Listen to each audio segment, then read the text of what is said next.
And Mr. Schwab, the James Bond villain character, is a frontman, obviously, for the big international corporations that all work under the pyramid of finance and take their orders from those at the very, very top. It's obvious.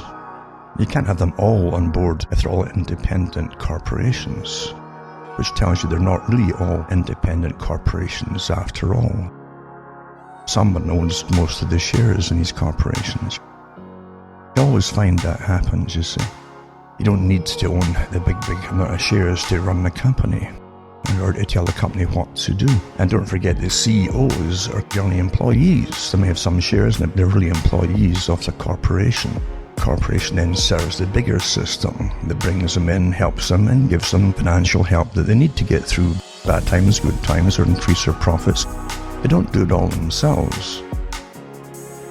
You have the appearance of big, successful corporations, but you've got to understand, they get big because someone chose them to be big. Someone at the top. The big club. And they do that too by eliminating competition. That's how you get to have a big international club, a monopoly basically. You eradicate competition. And of course, after the different takedowns of big corporations in the past, like the Rockefellers before, where they're all corporations and monopolies in so many different areas, which is a sign, but actually it's like signs of a disease. When you see the same signs creeping across the world, you find these guys all know each other at the top in different countries, and they're doing the same thing. They take over the resources of the planet. You'll find that too in Quigley's books to an extent. You also find it with the statements they make, the ones that represent them, like old David Rockefeller, who died, and his father before him, that said competition is a sin. He wasn't being egotistical as such and just arrogant. He was actually saying what he really believed. And the idea was to eliminate competition. They had the right, these guys like himself and the organization he belonged to, had the right to take over the world's resources, and only they could work it properly.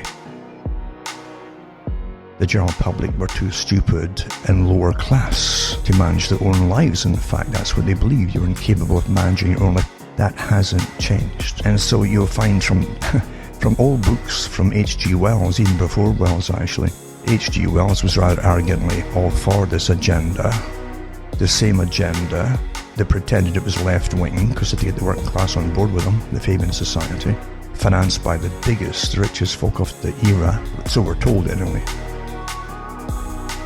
I think there's bigger ones than them, like the Astor family. And members like Bertrand Russell, who belonged to all these different organizations, by the way, they had a big hand in shaping the system you're in today, including talking and writing about the present system of changes, how they did to bring in warlike scenarios to change the system.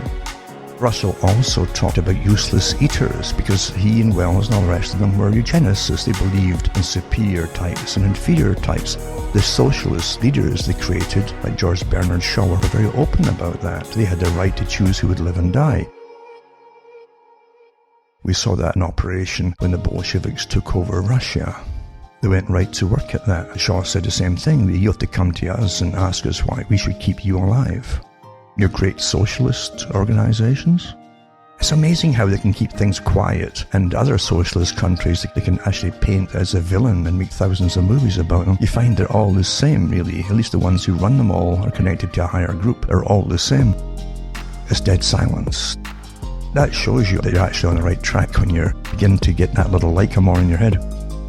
And that's how it is. Useless eaters, Bertrand Russell said, and talked about overpopulation, if you just let the people breed and all that. And H.G. Wells said it too. He says what about the people, helping the people? He says, well, we can give them food and we can help them get better hygiene and so on. And what do they do? He says they breed. It was okay for him to breed with different wives on over time. You see, they belonged to the right people that had the right genes, the right makeup, and you didn't. You see, you find the same thing with Margaret Sanger, Planned Parenthood. She talked about children being weeds. That's what she called them, And certain ethnic groups too. She was straightforward. Well, no one hammers her. This is the whole thing with logic. Logic has to be logical. It has to be the same. When the same circumstances are applied across the board to the same scenarios, you can't say these ones are evil and these ones are good. When that happens, there's something else at play, obviously, and people miss that all the time. You had H.G. Wells. He was a frontman, propagandist for the global society. He was all for the world wars that were coming. They knew they needed a world war to change society. And he was the one who invented the slogans for the military to make you hate the enemy, because most folk don't hate the folk they're told to go off and kill. So you have to demonize the enemy. Same within society under COVID, they're demonizing sections of society. Same techniques are always used.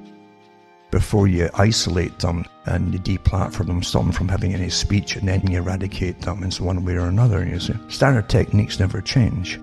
H.G. Wells came up with the idea of the Hun and the Sun. Beware of the Hun. So there weren't German people, no, there were Huns, like the old tribal groups and so on. So you dehumanize them. They did the same with the Japanese World War II, big time. But he also came up with the idea of splitting society internally, because in World War I, at least initially, they didn't have drafting, voluntary only. So the propaganda was very basic but perpetual for the whole duration of the war. Go off and fight for your country. If you look at the posters for the British monarchy, go off and fight for the king, you'll find it's the same Kaiser with their cousins.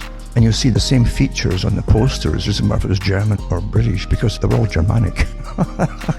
That was a big joke of all. And you could literally change, a lot of people wouldn't know the difference of who was who in the posters, because they were so closely inbred, you know, they looked so similar. Actually the same. Same with the Tsar of Russia.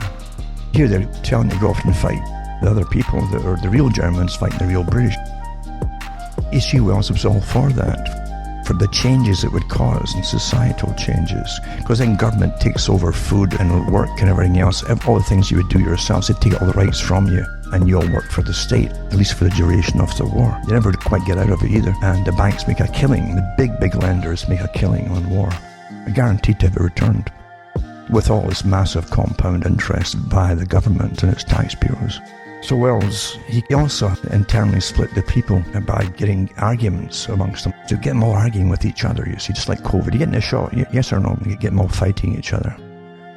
Wells said to the women, to the wives, if your husband doesn't go off and fight, you should wear a white feather in your hat to show shame, and the people would see that and know that it was your husband or your son you were referring to. Same with girls and fiancés, they would do the same thing to shame them, to join the army and go off and fight for something that had really nothing to do with them. And no one to this day really has figured out what it's about.